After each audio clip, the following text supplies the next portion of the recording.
Gunung Semeru di Kabupaten Lumajang, Jawa Timur mengeluarkan awan panas. Bagaimana kronologinya dan bagaimana penanganannya agar kejadian ini dapat diantisipasi sehingga bisa meminimalisir kepanikan warga maupun kerugian yang dialami. Saat ini sudah ada pakar vulkanologi Pak Surono atau biasa disapa Mbah Rono. Halo, selamat malam Mbah Rono. Selamat malam Mas Iqbal, selamat malam para pemirsa CNN Indonesia yang Baik. saya hormati. Baik Mbak Rono, sebelumnya perlu kami sampaikan pula bahwa kami juga mengundang Koordinator Mitigasi Gunung Api PVMBG, Pak Kristianto, namun hingga saat ini kami belum bisa terhubung dengan beliau. Namun nanti kami bisa bertanya-tanya terkait dengan kronologi pasti dari kejadian ini. Dan langsung saja saya ke Mbah Rono. Mbah Rono, seperti yang tadi sudah disampaikan oleh Bupati Lumajang yang mengatakan bahwa kejadian ini ternyata jauh lebih besar daripada kejadian yang terjadi pada tahun 2020 lalu. Apa yang bisa Mbah Rono sampaikan ataupun dari kacamata Mbah Rono seperti apa? Apakah ini memang benar-benar terjadi seperti itu dan apa sebenarnya penyebabnya? Sebetulnya Semeru kan seperti biasanya gitu ya. Dia akan terjadi letusan gas, uap, kemudian abu. Mungkin puluhan kali per hari gitu ya. Sambil dia juga membentuk kubah lava. Manakala kubah lavanya semakin lama semakin besar, gugur sudah pasti. Ya kan? Yang tidak pasti kan kapan terjadinya dan diikuti atau tidak awan panas guguran itu. Kan? Kalau kubahnya volumenya besar, kemudian gugur, ya kan? Bisa diikuti awan panas guguran yang cukup intens, intensnya cukup besar. Apalagi sekarang ini musim hujan. Sehingga kubah lava itu bisa menjadi labil. Nah memang guyuran curah hujan. Ya kan? Apakah ini lebih besar dan lebih kecil? Karakter Semeru ya gitu-gitu saja. Dan kan sudah ada rekomendasi 5 kilometer, kemudian tidak berada di alur lembah, alur sungai Kobokan gitu kan. Daya terjang awan panas kalau sudah menjadi lahar hujan, itu sangat dahsyat. Apalagi kalau curah hujannya intensitasnya tinggi gitu kan, maka laharnya seolah-olah intensitasnya kan tinggi gitu. Ya. Nah itu gaya rusaknya hebat karena seperti semen gitu ya, bergerak cepat gitu ya. Batu-batu saja seolah-olah ngambang gitu. Kalau hanya air saja batu-batu nggak akan terbawa, tapi dengan lahar itu, ya kan, dia bisa terbawa dan bisa mengakibatkan kerusakan apapun lingkungan maupun infrastruktur yang dilewati gitu. Dan biasanya lahar ini karena endapannya awan panas bisa menjadi panas gitu. Berarti bisa dipastikan bahwa hujan ini sebenarnya menjadi salah satu faktor yang bisa membuat terjadinya terjadinya awan panas, timbulnya awan panas ini yang terjadi di Yang Gunung menjadi Semeru. awan panas itu kubahnya dulu. Oh, dari kubahnya. Kubah dulu, jadi kan kubah itu kan lava yang keluar, beku, numpuk, sebagian jadi batu, sebagian masih setengah encer, setengah beku gitu. Ada yang masih encer, yang baru. Begitu semakin lama volumenya semakin besar, labil dia. Apalagi dikasih curah hujan yang tinggi, maka dia akan gugur.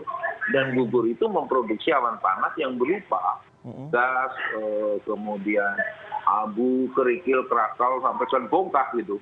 Dia akan turun dengan kecepatan tinggi tergantung dengan kecurangan. Bisa mencapai 200 km per jam. Dan itu panas sampai 600 derajat. Mungkin masuk ke sungai Kobokan itu ya mungkin 200-300 lah. Campur air mungkin 100 lebih masih gitu ya. Dan masuk ke sungai Kobokan itu kalau kena hujan bisa ada letupan-letupan itu namanya erupsi sekunder atau letusan sekunder. Ya kan? Kemungkinan ya kan kalau misalnya volume kubah lavanya sudah gugur semua, kan, awan panas guguran tidak ada. Selesai.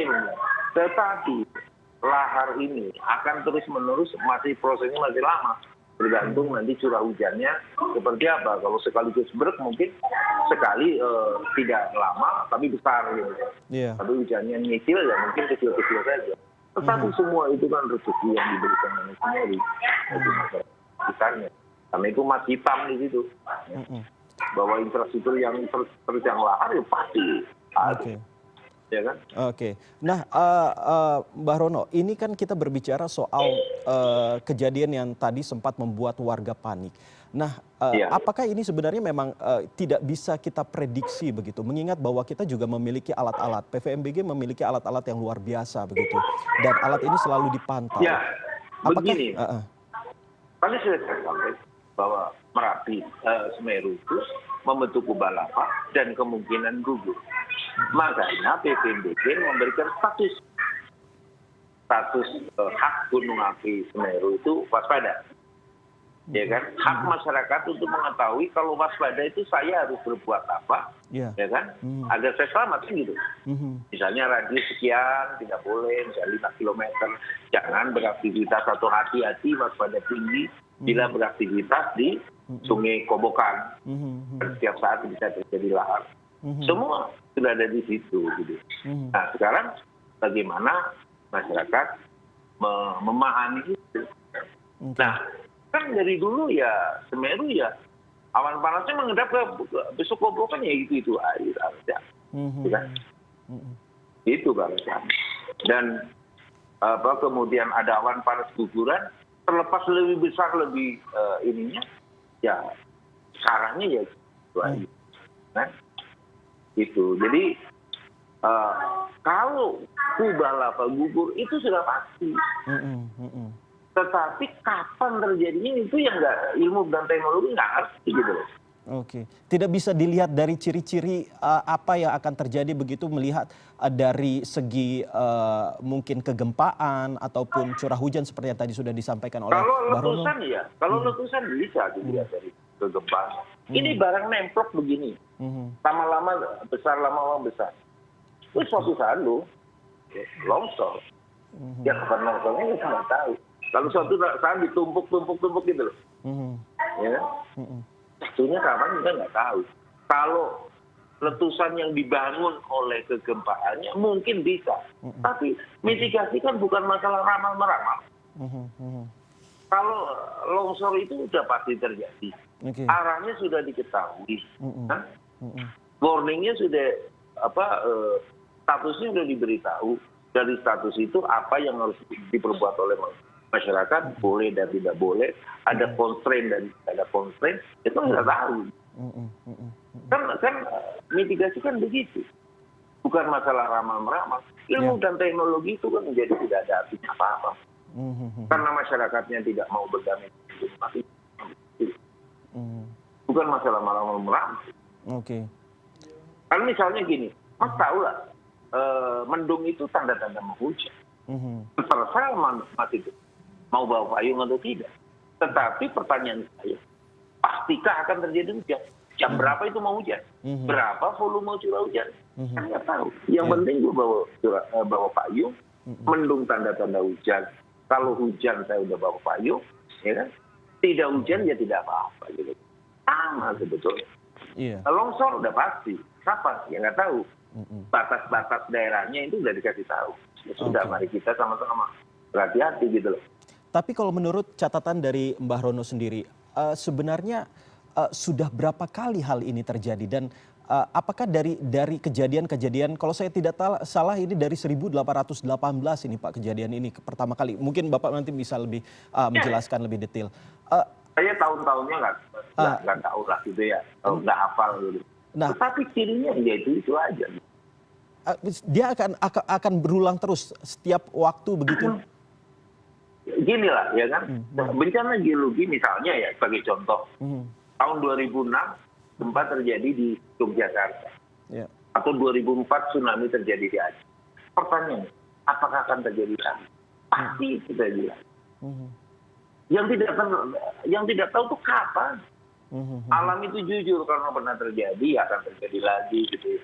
Itu saja, ya kan?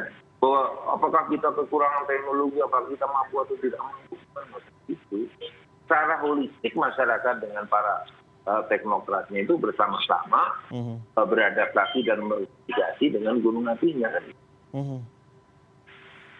Nah, Mbah, berbicara soal kejadian hari ini kan kejadian yang sudah berulang. Lalu tadi juga sempat ada warga yang panik, bahkan tahun 94 saya sempat membaca ada warga yang menjadi korban. Lalu sebenarnya efek dari awan panas ini seperti apa, Mbak Rono? Mungkin bisa Mbak Rono jelaskan. Awan panas ini campuran berbagai material lapisan gunung api, ada gas, ada debu, ada kerikil, ada bahkan bongkah itu juga ada. Apalagi ini guguran kubah lava kan. Dan itu temperaturnya sangat tinggi. Paling tidak 600 derajat itu mungkin dapat gitulah ya. 400 lah paling jelek-jelek. Dan kalau gunung apinya curam, itu kecepatannya sangat tinggi. Ya kan?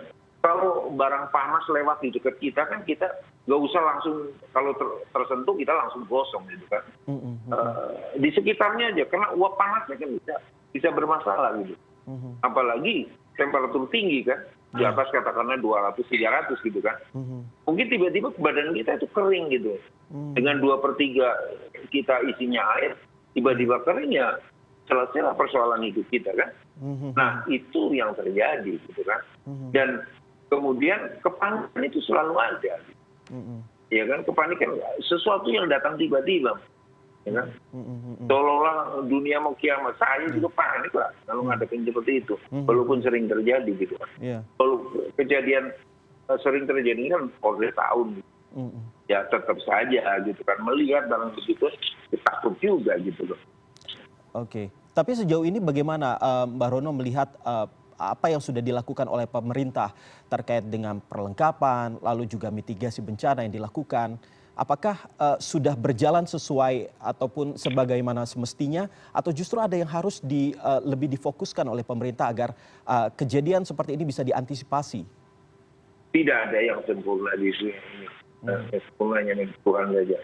Bahwa teknologi, sumber daya manusia itu sedikit cukup, banyak kurang. Ya kan? Kalau dikatakan teknologinya kurang, ya kurang. Mau mengejar sampai batas mana? SDM-nya kurang.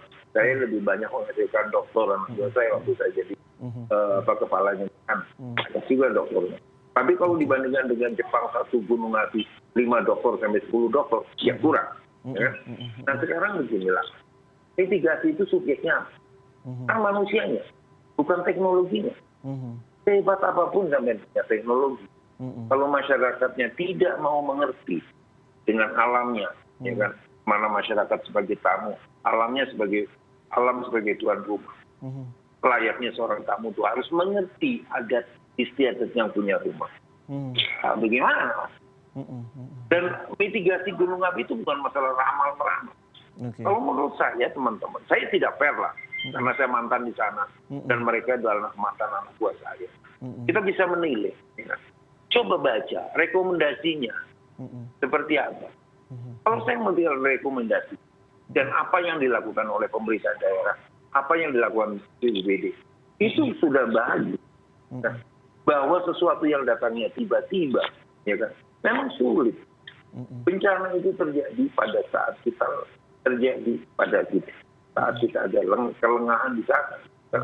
Ya. Tiba-tiba loh. Kalau ditanya apakah karena Anda tidak bisa memprediksi kapan itu gugur. Jadi bahwa dia akan gugur sudah pasti. Tapi entah kapan dan berapa besarnya, ini yang kita tidak. Baik. Oleh karena itu rambu-rambu itu sudah dikasih tahu. Sekian kilometer loh, sungai ini loh. Itu yang sudah diberitahu. Pemdanya sudah cepat lakukan sesuatu. BPBD-nya sudah tangkap.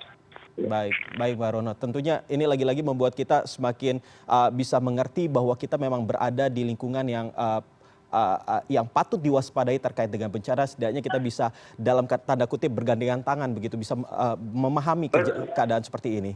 Baik Mbak Rono, itu tadi wawancara kami dengan pakar vulkanologi Pak Surono. Terima kasih sudah berbincang dengan kami malam hari ini.